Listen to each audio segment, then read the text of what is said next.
مكة يا مكة يا حرما أشجانا نلت عزا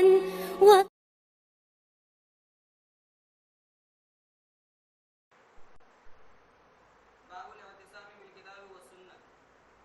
یہ باب کتاب اور سنت پر اعتماد کرنے کے بیان میں. الفصل الاول عن عائشة رضی اللہ تعالی عنہ قالت قال رسول اللہ صلی اللہ علیہ وسلم من احدث في امرنا هذا ما ليس منه فهو رد متفق علیہ. حضرت عائشہ صدیقہ رضی اللہ تعالی عنہ سے روایت ہے، فرماتی ہیں کہ رسول اکرم صلی اللہ علیہ وسلم نے ارشاد فرمایا، جو شخص ہمارے دین میں کسی ایسی بات کو ایجاد کرے جو دین میں نہیں ہے تو وہ مردود ہے. متفق علیہ.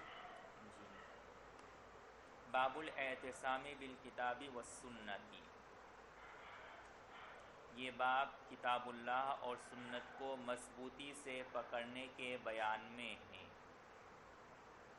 دوسرا ترجمہ، یہ باب کتاب اللہ اور سنت پر اعتماد کرنے کے بیان میں ہے. اعتصام باب افتعال سے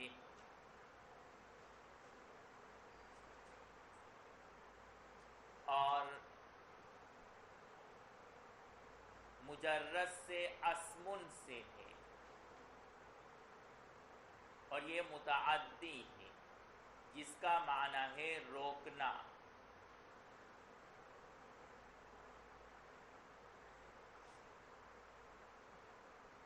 اور مزید فیہ میں جا کر کے لازم ہو گیا جس کا معنی ہے رکنا، لازم پکڑنا، چمٹ جانا، اعتماد کرنا.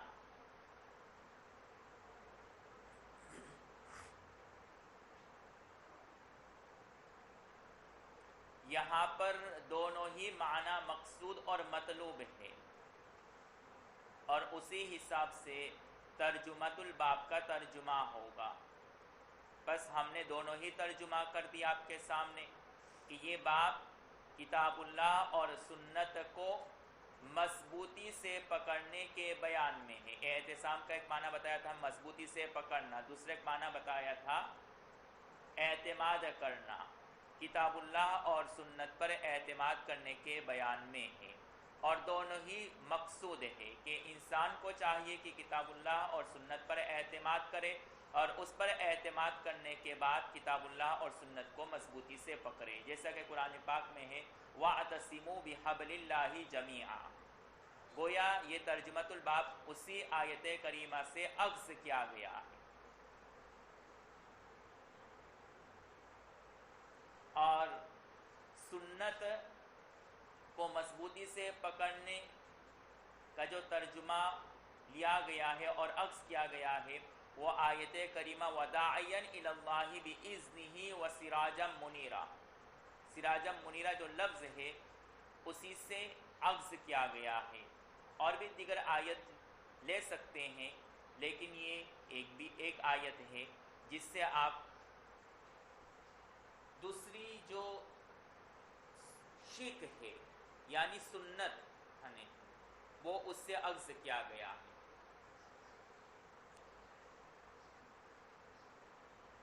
جیسا کہ آپ کو معلوم ہے کہ یہاں پر کتاب سے کوئی عام کتاب مراد نہیں ہے، بلکہ یہاں پر کتاب سے کتاب اللہ مراد ہے.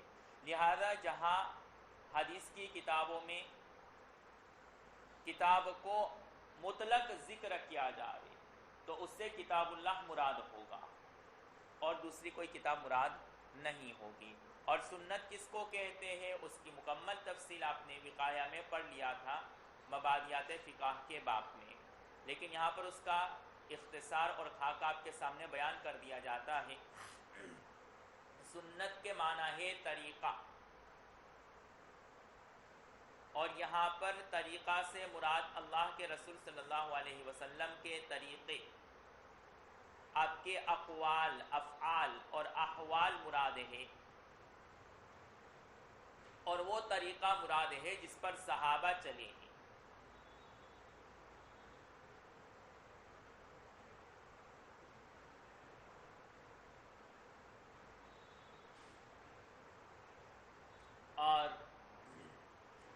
کے سامنے یہ فرق بھی بتلا دیا گیا تھا کہ حدیث اور سنت دونوں الگ الگ چیز ہیں. حدیث کا اطلاق اقوال نبی، آپ کے فرمودات اور ارشادات پر ہوتا ہے، جبکہ سنت نبی کا اطلاق آپ کے اور صحابہ کے طریقے پر ہوتا ہے. تو حدیث نبی کا مطلب فرمودات نبی، ارشادات نبی، اقوال نبی صلی اللہ علیہ وسلم، اور سنت سے مراد طریقہ نبی اور طریقہ صحابہ. یہ فرق ہے حدیث اور سنت میں. اور دوسرا فرق حدیث اور سنت میں فرق یہ ہے کہ ہر سنت قابل عمل ہے لیکن ہر حدیث قابل عمل نہیں ہے.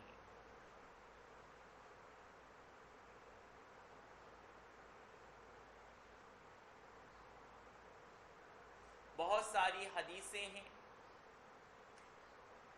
جو نبی نے امت کے سامنے پیش کیا لیکن وہ قابل عمل نہیں، جیسا کہ نبی کا متعدد ازواج سے نکاح کرنا، یہ بھی حدیث سے ثابت ہے. اسی طریقے سے نبی کا مسلسل روزہ رکھنا بغیر افطار کے، یہ بھی نبی سے ثابت ہے. اسی طریقے سے نبی کا سونے کے بعد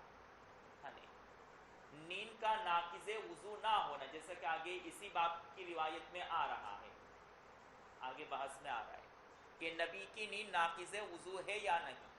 اس پر تمام علماء کا اتفاق ہے کہ نبی کی نیند ناقض وضو نہیں ہے. تو یہ نبی کے ساتھ خاص ہے، یہ حدیث تو ہے لیکن صرف نبی کے ساتھ خاص ہے. اور امت کی نیند یہ ناقض وضو ہے.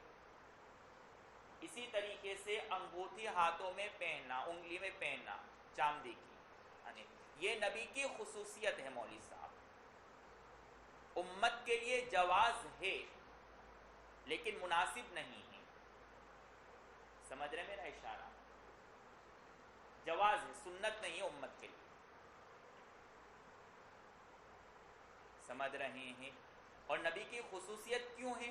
اس لیے کہ نبی کو خطوط پر مہر لگانے کی ضرورت پڑتی تھی. اس انگوٹھی کو بطور مہر کے استعمال کرتے تھے، شوقیہ یا بطور عبادت کے اس کو نہیں کرتے تھے. یہ کوئی شوقیہ نہیں تھے، یہ عبادت کے طور پر اس کو پہنا نہیں، بلکہ اللہ کے رسول کو اس کی حاجت تھی. اگر آپ کو اس کی حاجت نہیں ہے تو نہ پہنے. جی، تو ہر حدیث اور نبی کا ہر قول قابل عمل نہیں ہوتا ہے. اس کی بے شمار مثالیں آپ کے سامنے آ گئی. لیکن سنت، ہر سنت قابل عمل ہے، اس لیے کہ سنت کا اطلاق نبی کے فعل پر، نبی کے طریقے پر ہوتا ہے. تو نبی نے جس کام کو کیا ہے وہ ظاہری بات ہے امت کے لیے اس کو کرنا جائز ہوگا. اور پھر صحابہ نے بھی اس طریقے کو اختیار کیا تو اور اس میں مضبوطی پیدا ہو گئی. اس وجہ سے کہ صحابہ کبھی بھی اس طریقے اور اس راستے پر نہیں چلیں گے جس میں نبی کی مخالفت لازم آتی. اس لیے صحابہ نے جتنے بھی طریقے اختیار کیے امت کے لیے مشعل راہ ہے. اسی وجہ سے صحابہ کو نجوم ہدایت کہا گیا. اس کی وجہ یہ ہے کہ جس طریقے سے ستارے انسان کو صحیح طریقہ اور راستہ دکھاتا ہے تو صحابہ نے بھی امت کو صحیح طریقہ اور صحیح راستہ دکھایا. اس وجہ سے تمام سنت قابل عمل ہے. یہ سب سے بڑا فرق ہے حدیث اور سنت میں، اس کو ضرور یاد رکھنا چاہیے. پھر سنت کی دو قسمیں آپ نے پڑھی تھی،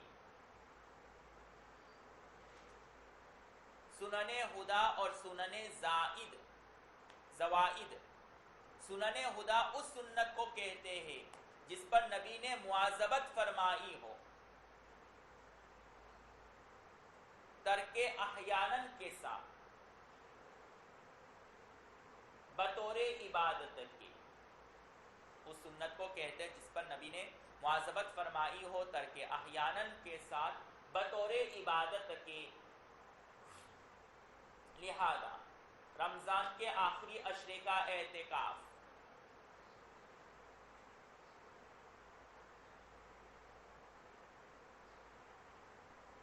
ظہر کی سنت، فجر کی سنت، نبی نے ان امور پر مواظبت فرمائی بطور عبادت کے ان امور پر عمل کرتے تھے عبادت کے طریقے پر، اس کو عبادت سمجھ کر کے کرتے تھے اللہ کے رسول صلی اللہ علیہ وسلم. اور سنن زوائد اس سنت کو کہتے ہیں جس پر نبی نے مواظبت فرمائی ہو، ترک احیاناً کے ساتھ بطور عادت کی.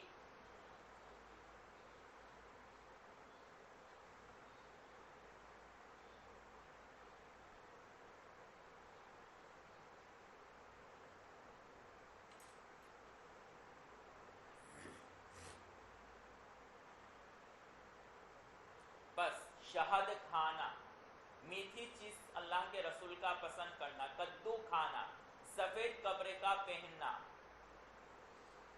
یہ سارے سنن زوائد. انگوٹھی پہننا یہ سنن زوائد ہے، نبی نے ان پر بطور عادت کے ان کو بجا لایا. گدھے پر سواری کرنا، گوشمال، گدھے تو نہیں کہیں گے، گوشمال، ٹھیک ہے، گوشمال پر سواری کرنا، سادے گھر میں رہنا، یہ نبی کو طبعی طور پر پسند تھا اور اس کو نبی بطور عادت کے کرتے تھے. کیونکہ اللہ کے رسول کو یہ چیزیں پسند تھی، اس لیے اللہ کے رسول ان چیزوں کو کرتے تھے. تو اگر امت ان امور کو انجام دے اس وجہ سے کہ نبی کو یہ امور پسند تھے، اس کو ثواب ملے گا. لیکن اس میں پھر مبالغہ کرنا یہ انسان کو گمراہی اور بدعت تک پہنچا دیتا، اور اس کی وجہ سے کئی مفاسد اور کئی نقصانات بھی پیدا ہوتے ہیں. انسان کو کئی تکالیف اور مصیبتوں کا سامنا کرنا پڑتا.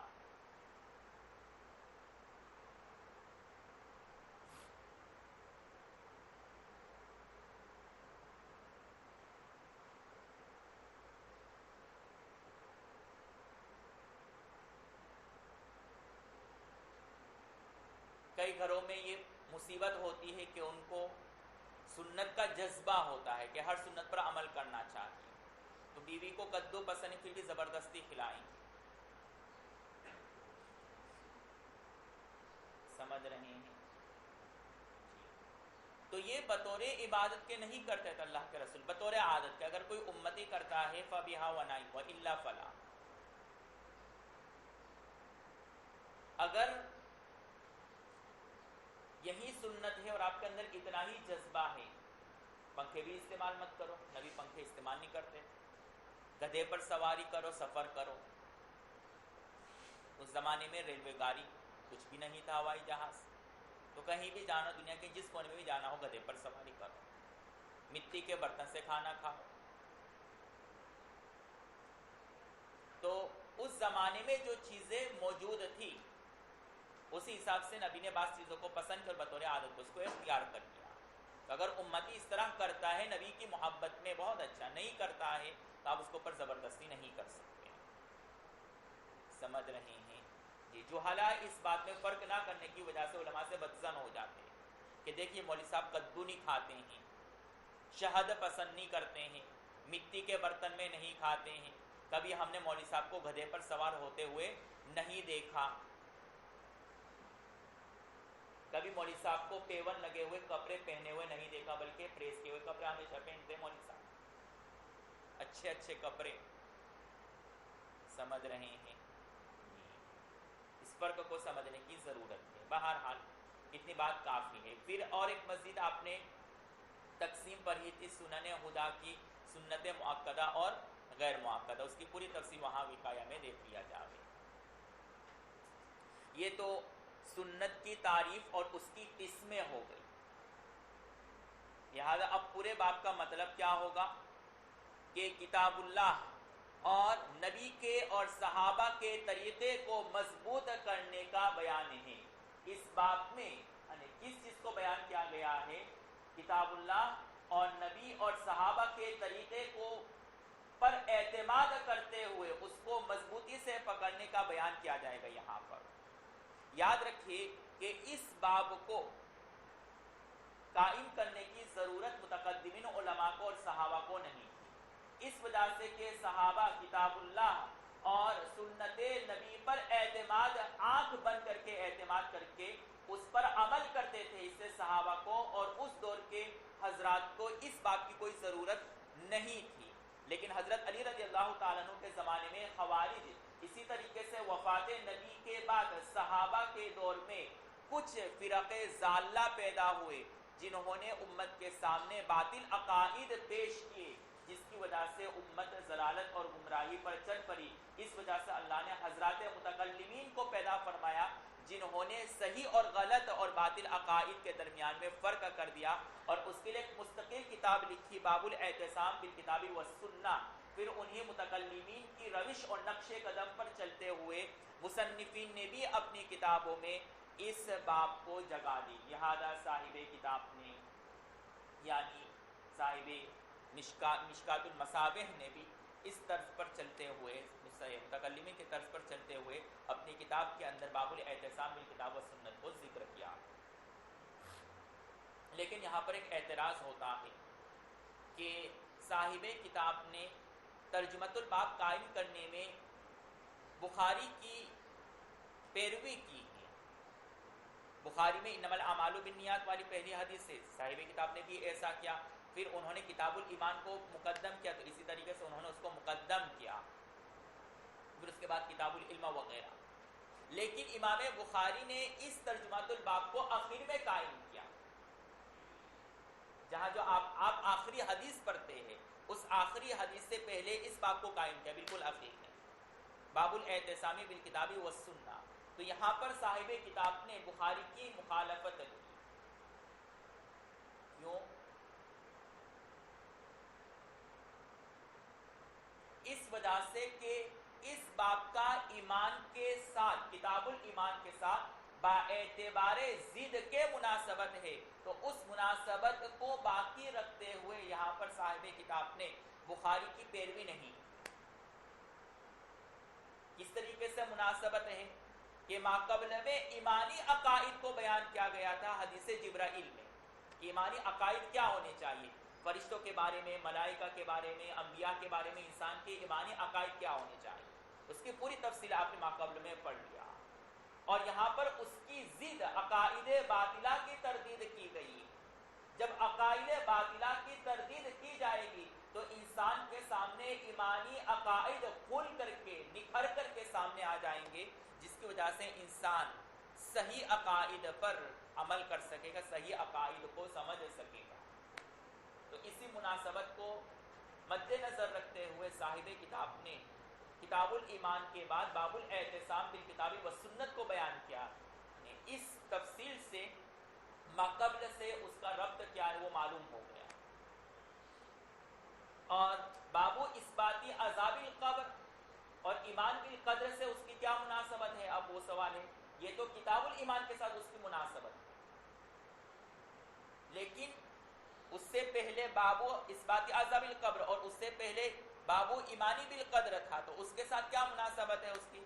تو مناسبت یہ ہے کہ جس طریقے سے اثبات عذاب قبر اور ایمان بالقدر میں مختلف باطل اور ضالہ فرقے پیدا ہوئے، تو اس باب کو لا کر کے اشارہ کر دیا کہ اثبات عذاب قبر اور ایمان بالقدر میں یعنی عقل پر انسان ان عقائد کی بنیاد کو نہیں رکھ سکتا ہے. اگر انسان اثبات عذاب قبر اسی طریقے سے ایمان بالقدر کے عقائد کی بنیاد عقل پر رکھتا ہے تو وہ گمراہ اور جہنم کے راستے پر پہنچ جاتا ہے. تو انسان کو چاہیے کہ ان دو معاملات جس میں امت کا اختلاف رہا ہے اس کی ان عقائد کی بنیاد عقل پر نہ رکھے، بلکہ ان عقائد کی بنیاد کتاب اللہ اور سنت رسول صلی اللہ علیہ وسلم پر رکھے. اس وجہ سے مصنف نے کہا باب الاعتصام بالکتاب والسنہ کہ عذاب قبر اور ایمان بالقدر یہ کوئی معمولی عقیدہ نہیں ہے، بلکہ یہ ایک ایسا زبردست عقیدہ ہے کہ اس عقیدے کو سمجھنے کے لیے آپ کو کتاب اللہ اور سنت نبی صلی اللہ علیہ وسلم کو مضبوطی سے پکڑنا پڑے گا. اور اگر کسی نے ان دو عقیدوں کو سمجھنے کے لیے کتاب اللہ اور سنت کو مضبوطی سے نہیں پکڑا بلکہ عقل کو اپنا معیار بنایا تو وہ شخص گمراہ ہوگا، جہنم میں جائے گا. اس وجہ سے مصنف نے باب الاعتصام بالکتاب و سنہ کو بیان کیا. اور رہی بات امام بخاری، انہوں نے اس کو کیوں آخر میں لایا اور اس ترجمۃ الباب کو آخر میں کیوں بیان کیا، تو اس کی وجہ یہ ہے کہ ان کا مقصود مستقل فرقے ضالہ اور باطلہ کی تردید کرنا تھا. اس وجہ سے صاحب امام بخاری نے اس کے لیے مستقل آخر میں باب قائم کیا. یہاں پر ان کی تردید تو مقصود ہے، لیکن مستقل باب قائم کرنے، ایک مستقل کتاب بیان کرنا مقصود نہیں ہے، بلکہ صرف اشارہ کرنا مقصود ہے. اور وہاں مستقل ان کی تردید اور ان کے باطل عقیدے کو کھول کر کے نکھر کر کے سامنے پیش کرنا تھا. اور اس کی مزید تفصیل آئندہ سال آپ کے اساتذہ سے پڑھیں گے جو آپ کو بخاری پڑھاتے ہیں جو یا پڑھائیں گے.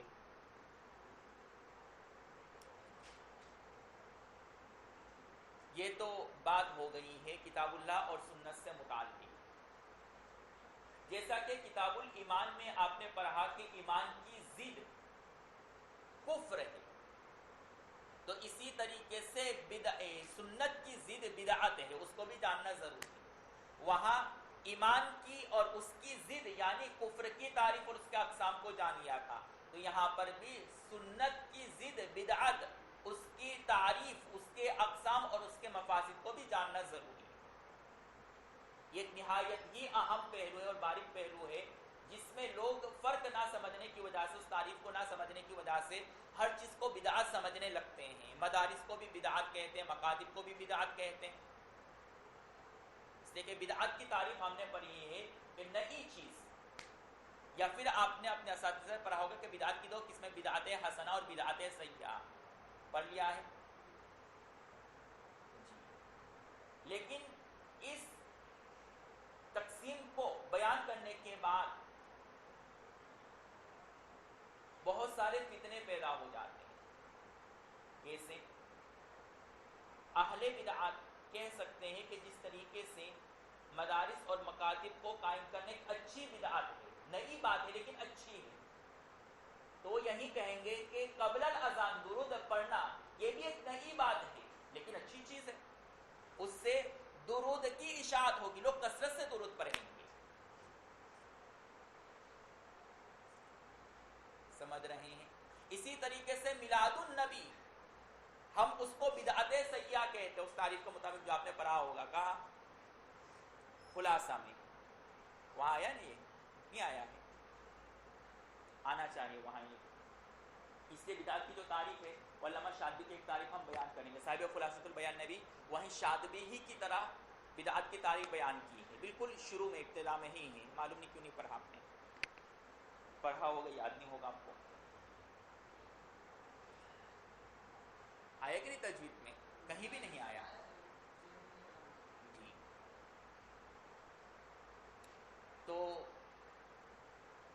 میلاد النبی جو ابھی کچھ وقت پہلے ہی گزرا، یعنی ہم اس کو بدعت سیئہ کہیں گے وہ تعریفات کے مطابق جو آپ نے پڑھا ہے وہاں ماقبل میں، اور وہ اس کو بدعت حسنہ کہیں گے. اس لیے یہ تقسیم اور تعریف بعض حضرات کے مطابق صحیح نہیں ہے، مخدوش ہے، اور یہ فتنوں کا دروازہ کھولتا ہے. اس لیے میں مناسب سمجھتا ہوں کہ بدعت کی تمام تفصیلات کو آپ کے سامنے کھول کر کے بیان کیا جائے تاکہ کوئی بات آپ سے مخفی اور پوشیدہ نہ رہے، اور آپ سے کوئی مقابلے کے لیے آئے تو آپ اس کا منہ توڑ جواب دے سکیں. تو بدعت کا معنی، لغوی معنی ہے نئی چیز ایجاد کرنا. اسی سے بدیع السماوات والارض قرآن میں آپ نے پڑھا ہوگا. صاحب جلالین نے وہاں بدیع کی تعریف یہ بیان کی ہوگی کہ ایسی چیز جس میں سابق میں اس کا کوئی نمونہ نہ ہو، بغیر نمونے کے کسی نئی چیز کو ایجاد کرنا جس کا ماقبل میں کوئی نمونہ اور کوئی مثال موجود نہ ہو، اس کو کہتے ہیں بدیع. اور اسی سے بدعت ہے، کہ اس کا لغوی معنی ہوا. اور بدعت کی اصطلاحی تعریف میں کئی اقوال ہیں، اس کی کئی تعریفات کی گئی ہیں، جس میں سے دو اہم ترین تعریف آپ کے سامنے پیش کی جا رہی ہیں.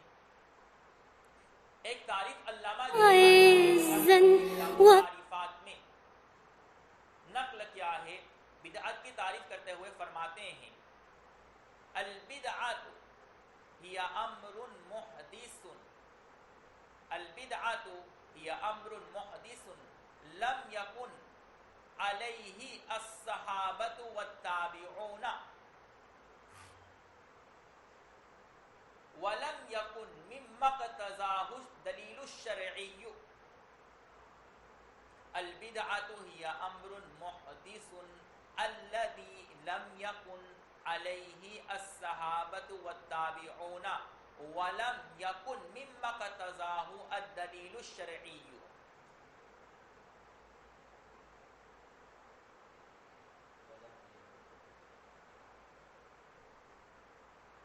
ہی امر محدث الذی لم یکن علیہ الصحابۃ والتابعون ولم یکن مما اقتضاہ الدلیل الشرعی.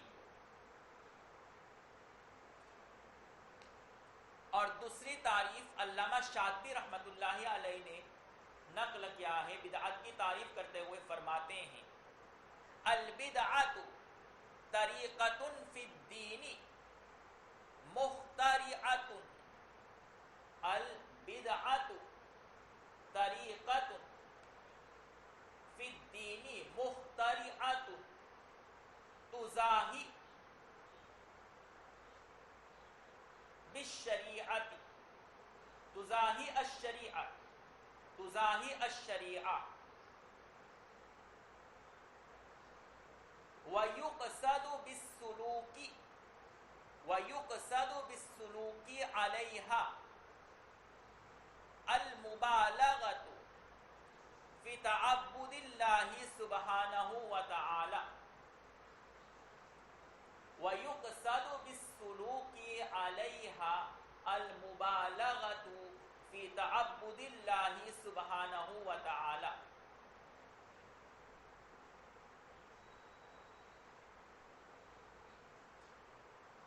وَيُقْصَدُ مَا يُقْصَدُ بِالطَّرِيقَةِ الشَّرْعِيَّةِ، وَيُقْصَدُ مَا يُقْصَدُ بِالطَّرِيقَةِ الشَّرْعِيَّةِ.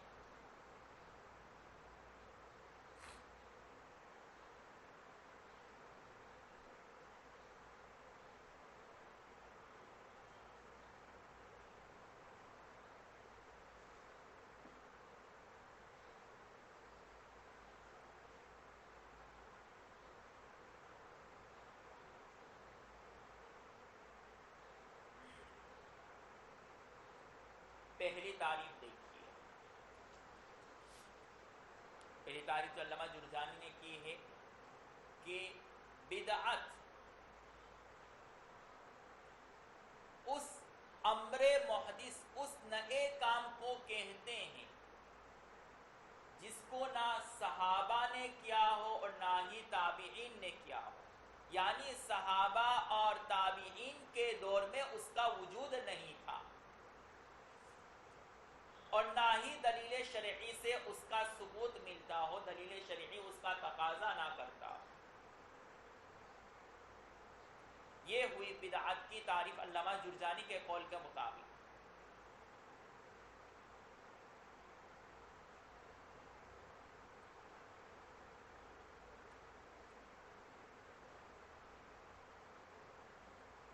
اور شاطبی رحمۃ اللہ علیہ نے جو تعریف کی ہے اس کا ترجمہ اور مطلب کیا ہوگا کہ بدعت اس نئے کام کو کہتے ہیں جو دین میں زیادہ کیا جائے، دین میں کسی نئے امر کو وجود میں لانا، دین میں کسی نئے امر کا اضافہ کرنا اور اس سے مقصود اللہ کی عبادت میں مبالغہ کرنا یا پھر نبی کی محبت میں مبالغہ کرنا، اس کا اضافہ بھی آپ کر سکتے ہیں زمانے کے حساب سے. تو بدعت کا ایجاد کیوں کیا جاتا ہے؟ لوگ اس کو دین کا کا حصہ سمجھ کر کے کرتے ہیں، اور وہ تب ہوتا ہے جبکہ انسان کسی عبادت میں مبالغہ کرتا ہے اور اللہ کی خوشی اور اللہ کی محبت میں اور نبی کی محبت میں جب مبالغہ کرتا ہے تو پھر بدعت کا وجود ہوتا ہے۔ لہذا جب لوگوں نے نبی کی محبت میں افراط و تفریط سے کام لیا، نبی صلی اللہ علیہ وسلم کی محبت میں اور عشق میں افراط و تفریط کا معاملہ کیا، تو انہوں نے میلاد النبی کا اضافہ کیا۔ نبی کی محبت میں مبالغہ کا مقصود ہرگز یہ نہیں ہے کہ انسان نبی کے طریقے کو چھوڑ کر کے اور دوسرا طریقہ اختیار کرے اپنی محبت کو ثابت کرنے کے لیے۔ یہ وہ گمراہ اسی وجہ سے ہوئے کہ انہوں نے اپنی نبی کے ساتھ جو محبت ہے، جو تعلق ہے، عشق ہے، اس کو ثابت کرنے کے لیے نبی کے طریقے کو چھوڑ کر کے مبالغہ والے طریقے کو اختیار کیا۔ اب پھر آپ سے کوئی کہہ سکتا ہے کہ نبی کی محبت میں یا اللہ کی عبادت میں مبالغہ کرنا تاکہ ہم اپنے عشق کا اظہار کر سکیں، اس میں کیا خرابی ہے؟ اچھی چیز ہے۔ عشق الہی اور عشق نبی میں مبالغہ کرنی ہے کون سی بری چیز ہے؟ اگرچہ فی نفسی ہی دیکھنے میں یہ کوئی بری چیز نظر نہیں آ رہی ہے، لیکن اس مبالغہ میں پھر آئندہ اور مزید مبالغہ ہوگا، یہاں تک کہ مبالغہ کرتے کرتے انسان کافرانہ طریقے پر پہنچ جاتا، اور آج ایسا ہو رہا۔ میلاد النبی میں اب تک صرف لوگ جلوس نکالتے تھے، لیکن اب نئی نسل نے اس میں مبالغہ کرتے ہوئے پورا پروگرام بنایا۔ ایک عورت کو دایا آمینہ بنایا اور ایک بچہ پیدا ہوا، یہ محمد صلی اللہ علیہ وسلم، نعوذ باللہ، یہ کفر ہے۔ مولوی صاحب، آپ نے کیا ان کی والدہ کی شکل دیکھی؟ کیا نبی اس طرح تھے؟ کیا سارے ارتداد کے راستے ہیں؟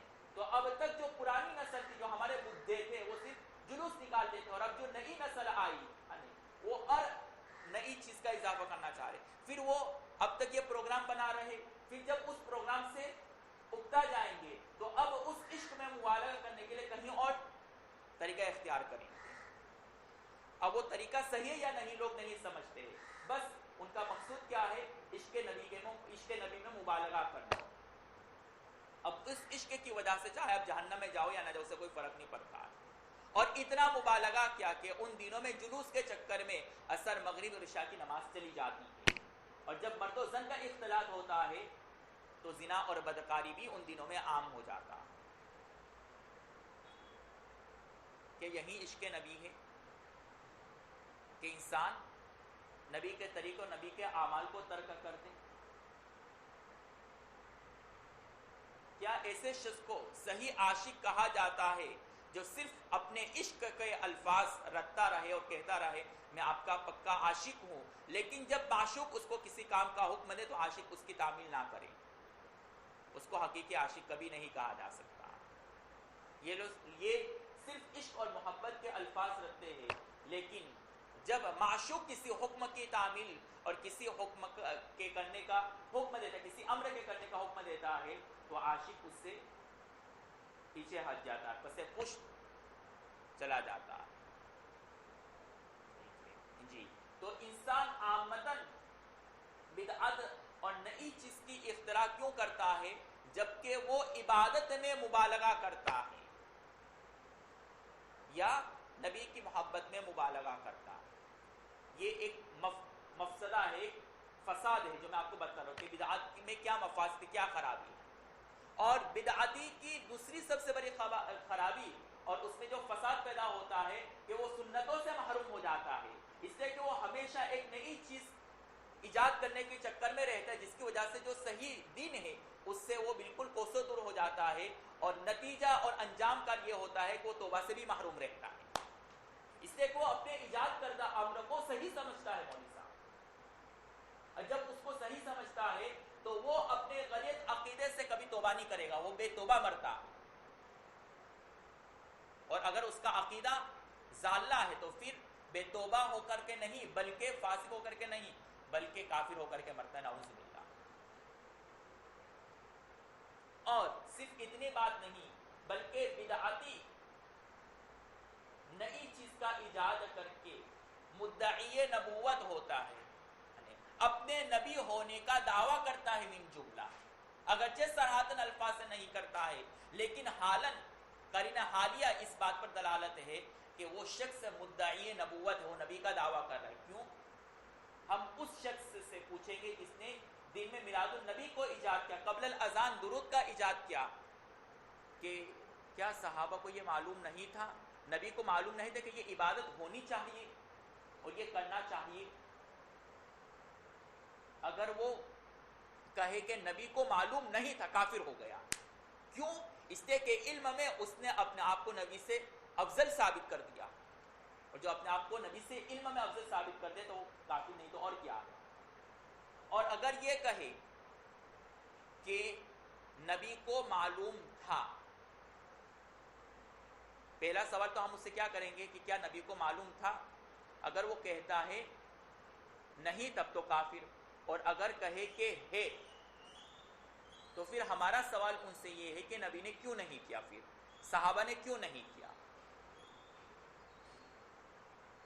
تو وہاں بھی کفر کا اندیشہ کہ یہ صحابہ اور نبی کو معلوم تھا کہ یہ چیزیں عبادتیں تھی، پھر بھی نہیں کیا، تو مطلب یہ ہے کہ نبی اور صحابہ نے اس امر کی تبلیغ میں کوتاہی کی، وہ بھی کفر ہے۔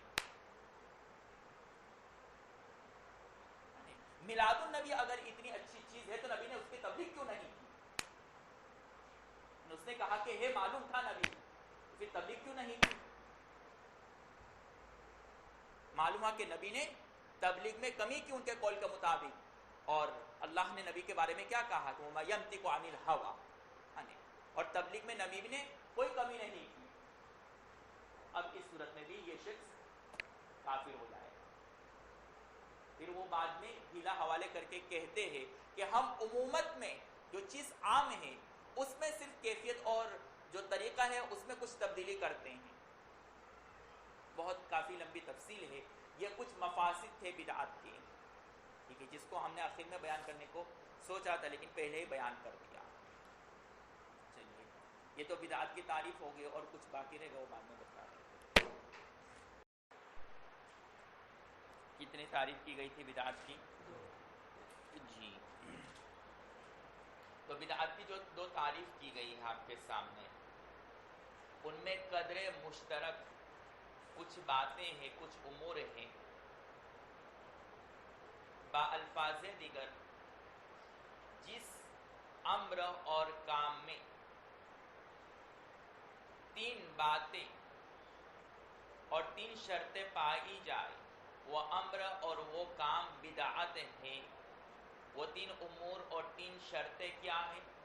پہلی شرط کسی کام کے بدعت ہونے کے لیے یہ ہے کہ وہ امر اور کام نو ایجاد کردہ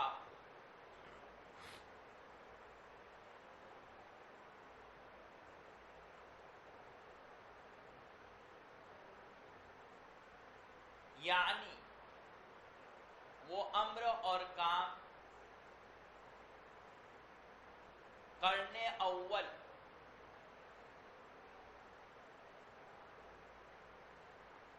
یعنی دور نبی صلی اللہ علیہ وسلم، دور صحابہ و تابعین میں وہ امر موجود نہ ہو،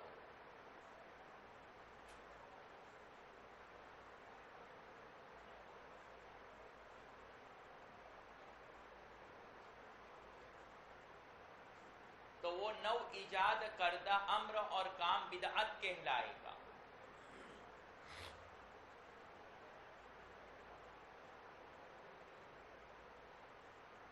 اور اگر وہ کام اور امر اللہ کے رسول صلی اللہ علیہ وسلم کے زمانے،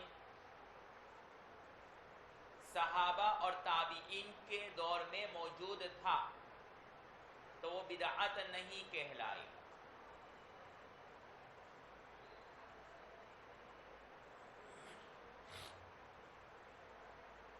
دوسری شرط نو ایجاد کردہ امر اور کام دین سے متعلق ہو.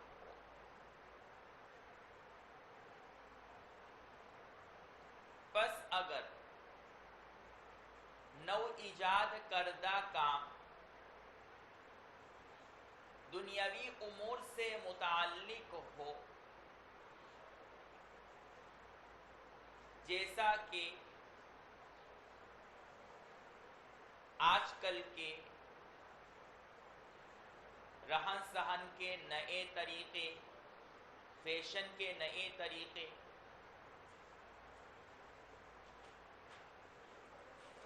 الیکٹرک چیزیں جیسے موبائل، گھڑی، اے سی وغیرہ، یہ نہ بدعت ہے اور نہ ہی ممنوع ہے، بلکہ اس کا استعمال کرنا مباح اور جائز ہے.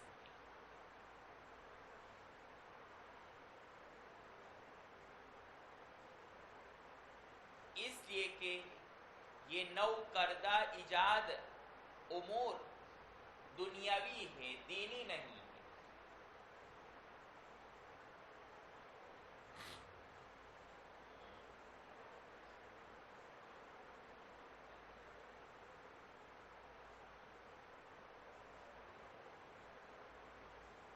تیسری شرط، نو ایجاد کردہ کام، نو ایجاد کردہ کام دین سے متعلق ہو اور اس کو ثواب اور عبادت سمجھ کر کے کیا جاوے.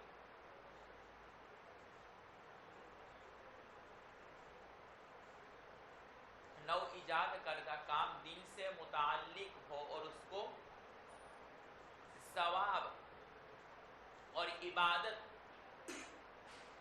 سمجھ کر کے کیا جاوے تو وہ بدعت ہے.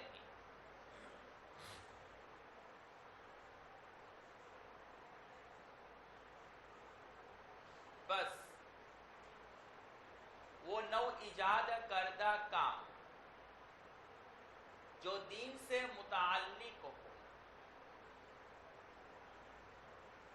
لیکن اس کو عبادت اور ثواب سمجھ کر کے نہ کیا جائے، بلکہ ان امور اور کام کو دین کی حفاظت، تقویت، اعانت اور دین کی ترغیب کے لیے کیا جاوے تو وہ بدعت نہیں ہے.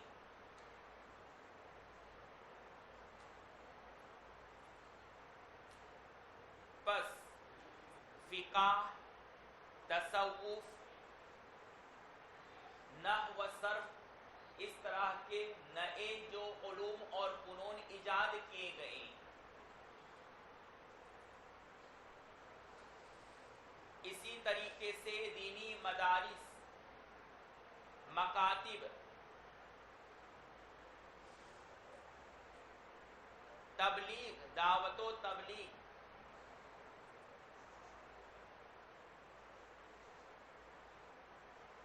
خانقاہ،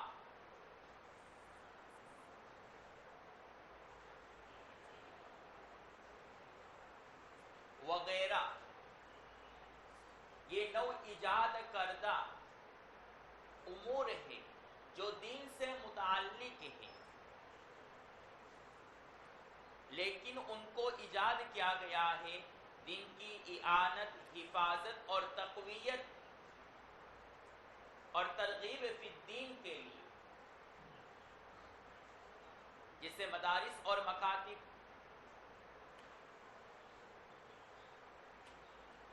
فقہ، نحو صرف اور دیگر علوم اور فنون، یہ نئے امور ہے جو ایجاد کیے گئے ہیں دین کی حفاظت اور اعانت اور تقویت کے لیے.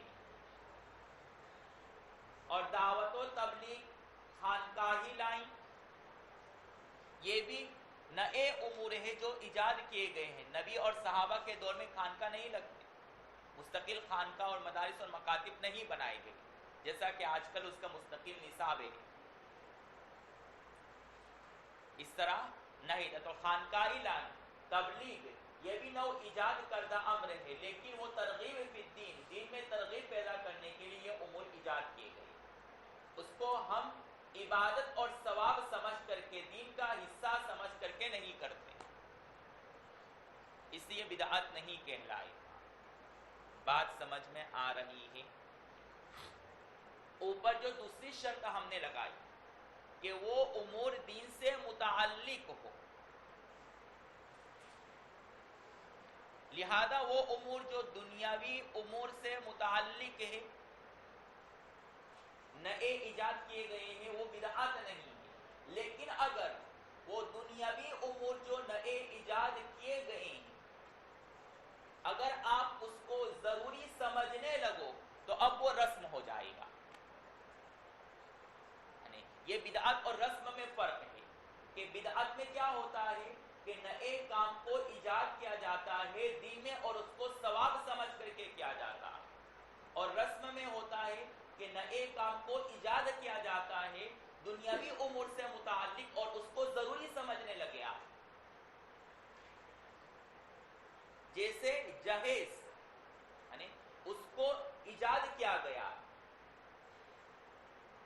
لیکن دین سے متعلق یہ دنیاوی امور ہے اور لوگ اس کو ضروری سمجھتے ہیں، اس کا بھی یہ رسم ہو گیا. میلاد النبی یہ بھی نو ایجاد کردہ کام ہے، دین سے متعلق ہے اور اس کو ثواب سمجھ کر کے کیا جاتا ہے، اس وجہ سے یہ بدعت ہے. سمجھ رہے ہیں؟ یہ فرق ہے رسم اور بدعت میں.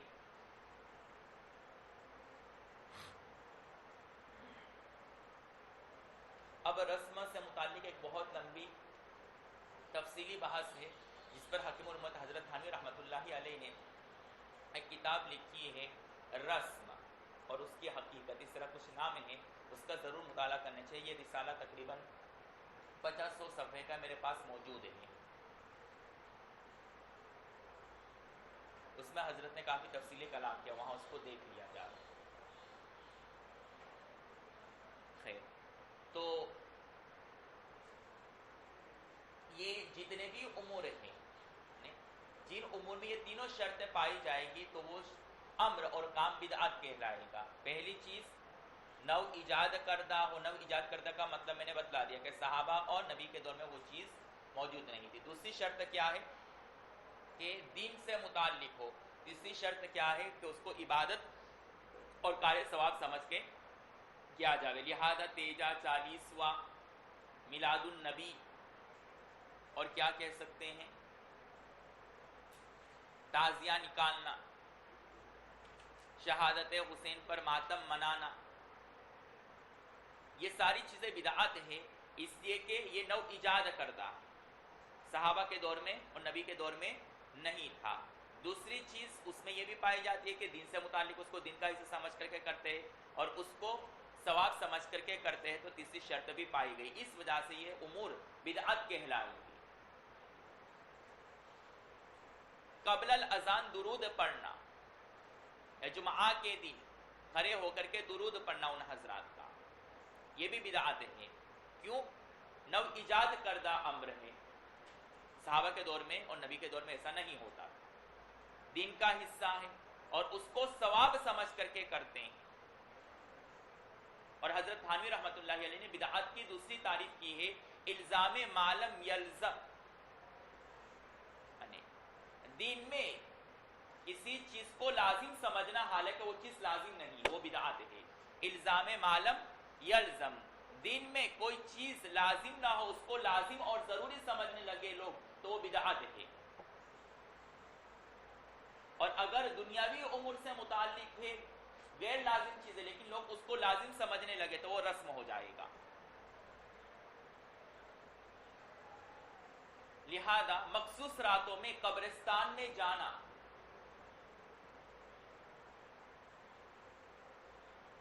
سہارنپور دیوبند کے علاقوں میں، یو پی کے علاقوں میں دیکھا گیا ہے کہ اس دن مخصوص راتیں سمجھ گئے نا، شب برات، لیلۃ القدر وغیرہ، قبرستانوں کو مزین کر کے اس کو لوگ جانا ضروری سمجھتے ہیں اب اگر دین کا حصہ سمجھتے تو بدعت ہو جائے گا، اور اگر دین کا حصہ سمجھتے نہیں ہے بلکہ ایک دنیاوی امر سمجھ کر کے کرتے ہیں تو اب یہ رسم ہو جائے گا،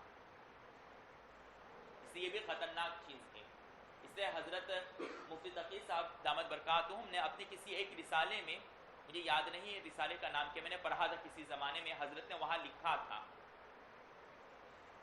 کہ وہ امور جس کو نبی نے کیا ہے لیکن مسلسل اور تسلسل کے ساتھ نہیں کیا ہے بلکہ کبھی کبھار کیا ہے، اس کو بھی تسلسل کے ساتھ کرنا یہ انسان کو ضلالت اور گمراہی پر پہنچا دیتا ہے، اور وہ بھی الزام ما لم یلزم کی صورت میں شامل ہو جاتا ہے۔ بس نمازوں کے اندر جو مسنون دعا ہے رکوع سے کھڑے ہونے کے بعد یا دونوں سجدوں کے درمیان، اللہ کے رسول سے ثابت تو ہے دعا پڑھنا، لیکن کبھی کبھار، ہمیشہ نہیں۔ اس وجہ سے نمازوں کے اندر ان دعا کو لزومی طور پر تسلسل کے ساتھ ہمیشہ پڑھنا یہ الزام ما لم یلزم کی صورت بن جائے گی، اسے اعتراض کرنا چاہیے۔ سنت ضرور ہے لیکن سنت کی بھی جو کیفیت ہے، جو مقدار ہے، اس کا بھی لحاظ کرنا ہے آپ کو۔ سمجھ رہے ہیں جی؟ ہمارے ایک استاد نے ہمیں ایک مرتبہ ٹوکا تھا کہ تم روزانہ کیوں نہیں پڑھتے ہو یہ چیزیں، تو مجھے وہ اطمینان نہیں ہو رہا تھا کہ انہوں نے مجھے کیوں ٹوکا اس بات پر۔ پھر بعد میں مفتی تقی صاحب کا رسالہ میرے ہاتھ میں آیا تو مجھے اطمینان ہوا کہ یہ میں جو کر رہا تھا وہ بالکل صحیح تھا، اس کو لازم سمجھ کر کے روزانہ نہیں کرتا تھا۔ اسی وجہ سے فقہ کی کتابوں میں شرح وقایہ میں آپ نے جو پڑھا ہے کہ اللہ کے رسول فلاں نمازوں میں یا فلاں سنتوں میں فلاں قرات کرتے تھے یا فلاں صورتیں پڑھتے تھے، تو وہاں فقہاء نے اس کی تصریح کی ہے کہ اس کو روزانہ اگر کوئی شخص پڑھنے کا عادی بن جاوے تو کبھی کبھار وقتاً فوقتاً اس کو نہ پڑھے بلکہ اس کو ان صورتوں کو چھوڑ کر کے اور کوئی صورت پڑھ لے تاکہ الزام ما لم یلزم لازم نہ آئے۔ جیسا کہ فجر کی سنت میں سورہ قل یا ایھا الکافرون اور سورہ اخلاص پڑھنا اللہ کے رسول سے ثابت ہے تسلسل کے ساتھ، لیکن کبھی کبھار ترک کرنا بھی ثابت ہے۔ اس وجہ سے کبھی کبھار اس کو ترک کر دینا چاہیے، ایسا نہیں کہ زندگی بھر جب سے آپ کو یہ سنت معلوم اس وقت سے لے کر کے مرتے دم تک اس کو مسلسل پڑھتے رہو اور کبھی ترک نہ کرو۔ ہم تسلسل کے ساتھ نمازوں میں ان صورتوں کو ضرور پڑھتا ہوں میں، لیکن کبھی کبھار بیچ بیچ میں مہینے میں یا ہفتے میں ایک دو مرتبہ اس کو چھوڑ دیتا اور کوئی صورت پڑھ لیتا تاکہ الزام ما لم یلزم کی صورت اور بدعت والی صورت لازم نہ آ جاوے یا پھر رسم میں شامل نہ ہو جاوے۔ سمجھ رہے ہیں جی؟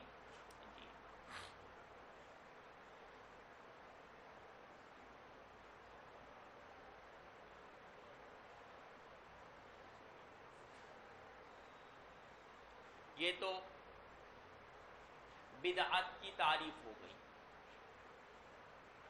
بدعت کے مفاسد آپ کے سامنے میں نے بتلا دیا تھا کہ بدعتی توبہ سے اور سنت سے محروم رہتا ہے اور وہ مدعی نبوت ہوتا،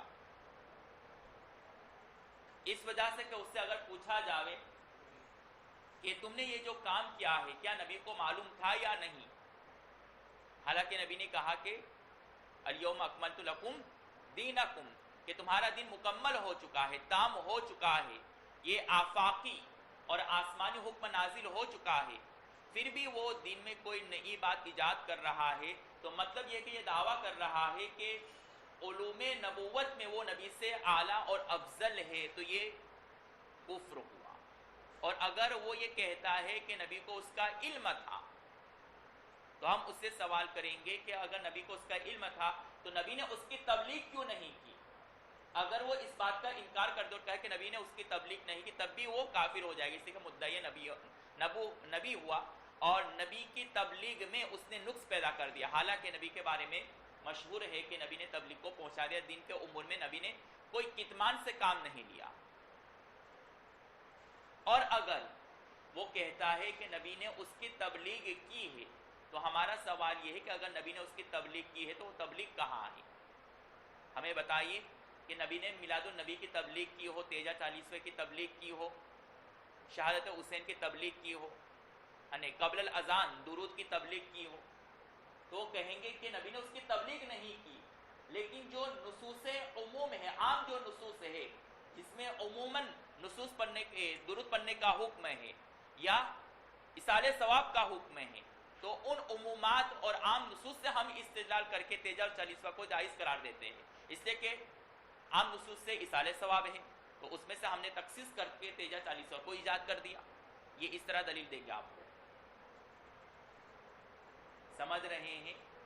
یا قرآن پاک میں ہے کہ نبی پر درود بھیجو، اور حدیث میں ہے کہ کثرت سے درود پر رہو، تو اس حدیث پر عمل کرتے ہوئے کہ جس میں اللہ کے رسول نے فرمایا کہ کثرت سے درود مجھ پر نازل کرو، اس لیے ہم قبل الاذان بھی اذان درود پڑھتے ہیں، اس عموم پر عمل کرتے ہوئے، تو اس کا جواب یہ ہے کہ عام نصوص سے استدلال کرنا جبکہ اس کے خلاف مخصوص طریقہ نبی سے ثابت ہو تو وہ باطل ہے استدلال، وہ استدلال باطل ہے۔ عمومات سے استدلال کرنا جبکہ اس کے مقابلے میں ایک مخصوص طریقہ نبی سے ثابت ہو، وہ استدلال باطل ہے، غلط ہے، ضلالت اور گمراہی ہے۔ لہذا قبل الاذان تیجا 40واں وغیرہ یہ عمومات سے استدلال کرنا ثابت صحیح نہیں ہے، کیوں؟ اس وجہ سے کہ اس کے لیے اللہ کے رسول سے مخصوص طریقے پہلے ہی سے ثابت ہے۔ وہ مخصوص طریقہ کیا ہے؟ کسی کا بھی انتقال ہو گیا تو اللہ کے رسول سے یہ طریقہ ثابت ہے کہ کہیں سے بھی آپ اصال ثواب کر دو اور کسی بھی وقت کر دو، نہ مخصوص کھانا، نہ مخصوص طریقہ، مخصوص کیفیت، کچھ بھی نہیں، بس اللہ کے رسول سے وہ طریقہ ثابت ہے۔ جب اللہ کے رسول سے اصال ثواب کا طریقہ پہلے ہی سے ثابت ہے تو عمومت سے استدلال کر کے ایک مخصوص طریقہ اپنی طرف سے ایجاد کرنا یہ صحیح نہیں ہے، یہ باطل ہے۔ سمجھ رہے ہیں؟ جی۔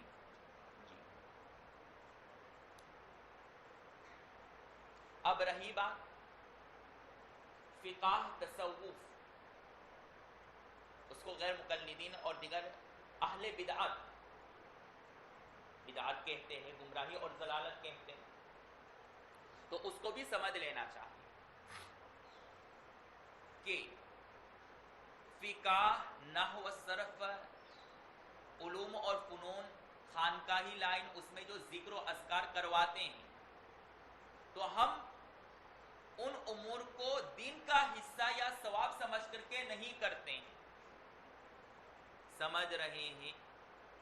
یہ نو ایجاد کردہ امور ہے، یہ ہم تسلیم کرتے ہیں کہ ہم نے یہ نئی چیز ایجاد کی، یہ مخصوص نصاب مشکات وغیرہ کا، ہاں نہیں، قرات کے مخصوص شعبے، تبلیغ کا مخصوص طریقہ، خانقاہ میں مخصوص طریقے پر لا الہ الا اللہ کی ضرب دینا، یہ نئے طریقے ہم نے ایجاد کیے ہیں، لیکن ہم ان نئے طریقے کو ایجاد کرنے کو دین کا حصہ نہیں سمجھتے ہیں، بلکہ اس کو ہم وسائل کا درجہ دیتے ہیں، وسیلے اور ذریعہ اور سبب اور اعانت کا درجہ دیتے ہیں۔ اس کی مثال آسانی سے سمجھے، مثلا کوئی کعبۃ اللہ جانا چاہتا ہے تو یا تو وہ پلین سے بھی جا سکتا ہے، گاڑی سے بھی جا سکتا ہے، بحری جہاز سے بھی جا سکتا ہے، اس کے پاس سارے آپشن ہیں، لیکن یہ جو وسائل اختیار کر رہا ہے وہ دین کا حصہ سمجھ کر کے نہیں کر رہا، یہ ضرور نو ایجاد کردہ امر، اس لیے کہ صحابہ کے دور میں ہوائی جہاز نہیں تھا، لیکن ہوائی جہاز میں سفر کر کے حج بیت اللہ کرنا یہ بدعت نہیں ہو جائے گا۔ ہاں لغوی طور پر بدعت ہے، لغوی طور پر بدعت ہے، لیکن اصطلاحی طور پر بدعت نہیں ہے، اس لیے کہ ہوائی جہاز کو ہم جو اختیار کر رہے بیت اللہ کے حج کے لیے وہ وسیلہ سمجھ کر کے، ذریعہ اور سبب سمجھ کر کے اور دین کی اعانت کے لیے ہم کر رہے ہیں، اس کو مقصود فی الدین یا ثواب اور عبادت سمجھ کر کے نہیں کرتے، ٹھیک ہے؟ اس کو اور نیچے اتر کر کے سمجھے کہ ایک ہے کسی چیز کو ایجاد کرنا دین میں اور ایک ہے کسی چیز کو ایجاد کرنا دین کے لیے، جس کو کہتے ہیں بدعت فی الدین اور بدعت للدین۔ بدعت فی الدین یہ ناجائز اور حرام ہے جس کی حدیث میں ممانعت آئی ہے، اور بدعت للدین یہ جائز ہے، یہ مباح ہے۔ بدعت فی الدین نئی چیز کو دین میں ایجاد کر کے اس کو عبادت سمجھنا، یہ حرام و ناجائز ہے جس کی ممانعت حدیث میں ہے۔ یہ جو بات آپ کو نقل کر رہا ہوں وہی صاحب خلاصۃ البیان کی جو تفسیر اور تشریح ہے وہ آپ کے سامنے میں پیش کر رہا ہوں،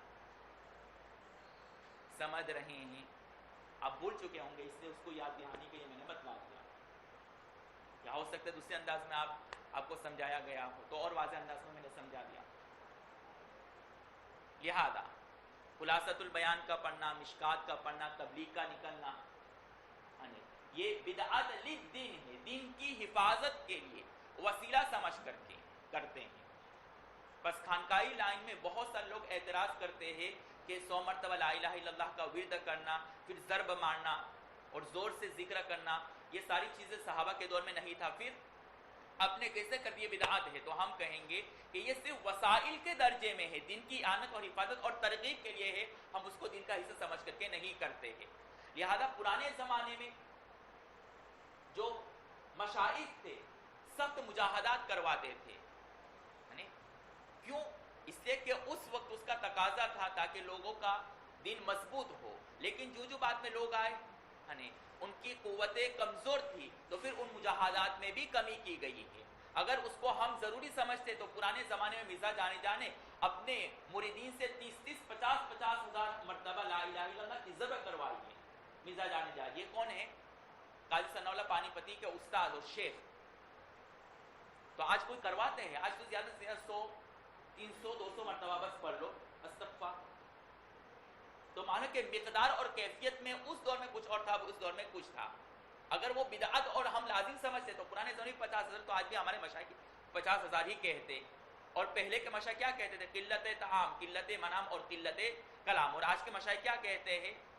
جتنی ضرورت ہے اتنا کر لو، کم کرنے کی ضرورت نہیں. جتنی نیند کا تقاضا ہے اتنی پوری کر لو، یعنی جتنی بھوک لگے اتنا پورا کھا لو، لیکن اس سے زیادہ مت کھاؤ. جتنی ضرورت ہے بات کرنے کی کر لو، لیکن اس سے اب ضرورت نہیں تو اب بات مت کرو. تو لوگوں کے جیسے مزاج بدلے تو طریقہ بھی بدلا. تو اگر ہم اس کو دین کا حصہ اور ضروری سمجھتے تو ہمارے مشائخ اس میں کبھی تبدیلی نہ کرتے، لیکن تبدیلی کی ہے لوگوں کے مزاج کے مطابق. نصاب میں بھی دین بدین تبدیلی ہوتی رہتی ہے. ہمارے یہاں ہی دیکھ لیجیے ماشاء اللہ، کتاب النحو کتاب الصرف پہلے کسی زمانے میں تھا، اب اس کی ضرورت نہیں محسوس، تو ساری نحو کی کتابیں نکال دی گئی. کاپیوں میں تعریف لکھوا دیتے ہیں اور پھر طلبا ترقی کے کس پیمانے پر پہنچ گئے ماشاء اللہ، نور نالان عربی بولنے لگ گئے فر ماشاء اللہ نحو صرف کی کتابوں کے بغیر. پھر انشاءاللہ کبھی ایسا دور آئے گا کہ مشکات بھی عربی درس میں ہوگا. اگر بعض مشائخ اس کے منکر ہیں، ابھی بھی وہ اس کے قائل نہیں ہیں، وہ ایک مستقل بحث اپنی جگہ پر جو مجھے چھیڑنا نہیں. تو تبدیلی ہو رہی ہے ہر چیز میں مولوی سے. تو معلوم کہ ہم اس کو الزام معلی یمزب کا درجہ نہیں دیتے. اب آتے ہیں فقہ اور حدیث، فقہ اور تصوف. قرآن یہ متن ہے، حدیث یہ شرح ہے. قرآن اور حدیث دونوں ایک دوسرے کے لیے ضروری ہے. صرف قرآن کو ماننا اور حدیث کو نہ ماننا یہ بھی غلط، اور صرف حدیث کو ماننا اور قرآن کو ترک کر دینا یہ بھی غلط. متن اور شرح ایک دوسرے کے لیے لازم و ملزوم ہے، ایک دوسرے کے بغیر الگ نہیں ہو سکتے. لہذا وہ حضرات جو صرف قرآن کو مانتے ہیں، جو اپنے آپ کو اہل قرآن کہتے ہیں، اہل حدیث کہتے ہیں، وہ غلط ہے. اس لیے کہ قرآن کو حدیث کے بغیر سمجھنا ناممکن اور مشکل ہے.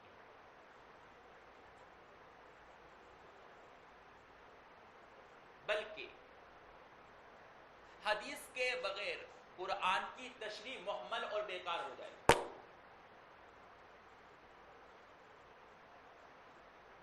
تو قرآن متن، حدیث اس کی شرح، اور قرآن اور حدیث